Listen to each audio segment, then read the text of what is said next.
आज हम रामधारी सिंह दिनकर की कविता जनतंत्र का जन्म पढ़ेंगे। तो सबसे पहले हम लोग रामधारी सिंह दिनकर के बारे में परिचय प्राप्त करते हैं। रामधारी सिंह दिनकर का जन्म 23 सितंबर 1908 ईस्वी को सिमरिया बेगूसराय बिहार में हुआ था। इनके पिता का नाम रवि सिंह तथा माता का नाम मनरूप देवी था। रामधारी सिंह दिनकर को राष्ट्र कवि के रूप में जाना जाता है। ये राज्यसभा के सांसद भी रहे। रामधारी सिंह दिनकर वीर रस के प्रसिद्ध कवि माने जाते हैं। उर्वशी पईन को ज्ञानपीठ पुरस्कार तथा संस्कृति के 4 अध्याय पर साहित्य अकादमी पुरस्कार भी प्राप्त हो चुका है। रामधारी सिंह दिनकर की प्रमुख रचनाओं में रसवंती, प्रणभंग, रेणुका, हुंकार, हारे को हरि नाम इत्यादि शामिल हैं। तो आइए अब हम कविता की शुरुआत करते हैं।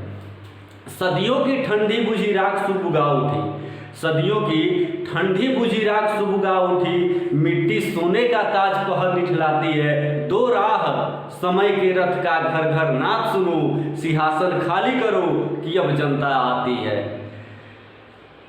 सदियों की ठंडी बुझी राख सुबुगा उठी। कवि इन पंक्तियों के माध्यम से कहना चाहता है कि सदियों की देशी विदेशी पराधीनता के बाद भारत में जनतंत्र की स्थापना हो चुकी है, जनतंत्र की प्राण प्रतिष्ठा हो चुकी है, जिसको लेके जनता उत्साहित है, जिसको लेके जनता के मन में तमाम प्रकार के सपने हैं। जनता अब राजा बनने वाली है, जनता के हाथों में शासन की बागडोर आने वाली है, इसलिए जनता खुशी से फूली नहीं समा रही है। जनता के सिर पर अब मुकुट रखा जाने वाला है, इसलिए जनता बेहद खुश है।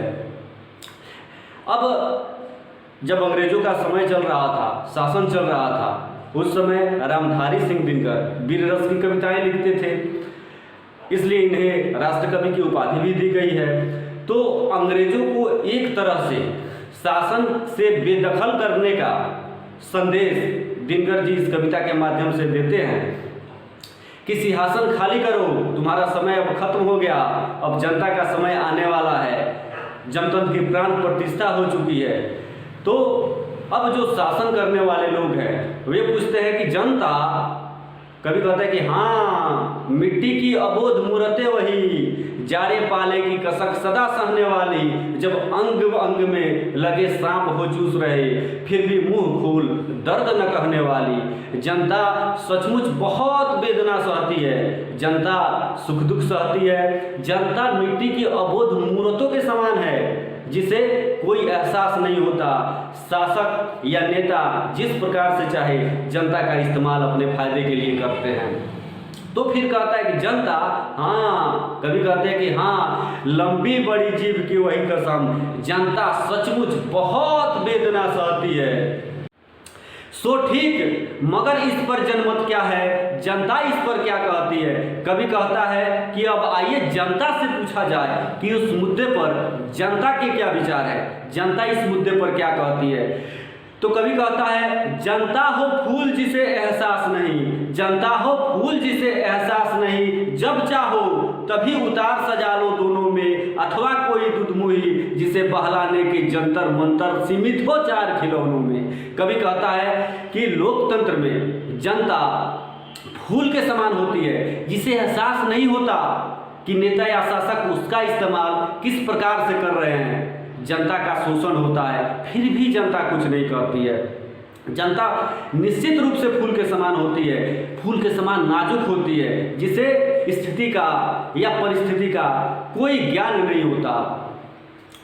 फिर कभी कहता है कि लोकतंत्र में जनता दुधमुही बच्चे के समान होती है, जिस प्रकार से कोई दुधमुही बच्चा किसी कारण से रोने बिलखने लगता है तो उसे 2-4 खिलौने देके बहला फुसला दिया जाता है। ठीक लोकतंत्र में जनता के साथ भी यही होता है, जनता का शोषण होता है, जनता पर अत्याचार होता है, लेकिन जब समय आता है तो फिर थोड़े से लालच देकर जनता का वोट अपने पक्ष में नेता कर लेते हैं, जनता का विश्वास जीतने का प्रयास करते हैं, मात्र थोड़े से लालच देकर। लेकिन कभी अगले पंक्तियों में कहता है, बहुत ही महत्वपूर्ण पंक्तियां हैं, जिसमें जनता के पावर का, जनता की शक्ति का कवि ने एहसास कराया है। कवि कहता है कि लेकिन होता भूडोल बवंडर उठते हैं, लेकिन होता भूडोल बवंडर उठते हैं, जनता जब को पाकुल हो विकृति चढ़ाती है, दो राह समय के रथ का घर घर नाच सुनो,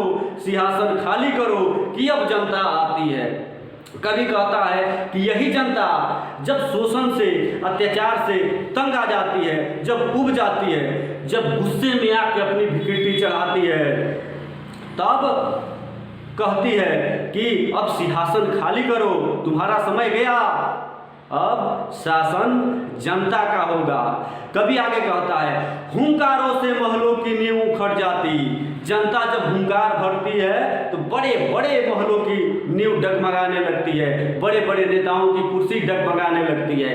हुंकारों से महलों की नींव उखड़ जाती, सांसों के बल ताज हवा में उड़ता है, जनता की रोके राह समय में वो ताव कहाँ, जनता जिधर जाती है काल उधर ही मुड़ता है।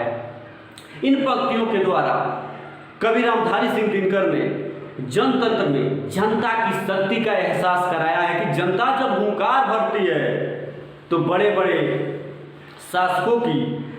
शासकों के जो महल हैं उनकी नींव डगमगाने लगती है, कुर्सियां हिलने लगती है नेताओं की। जनता में इतनी ताकत है, इतना पावर है, जनता जिसे चाहती है उसे ही गद्दी पर बैठा देती है, जनता जिसे चाहती है गद्दी से उतार फेंकती है। तो इसलिए नेताओं को, शासकों को जनता की ताकत का एहसास होना चाहिए।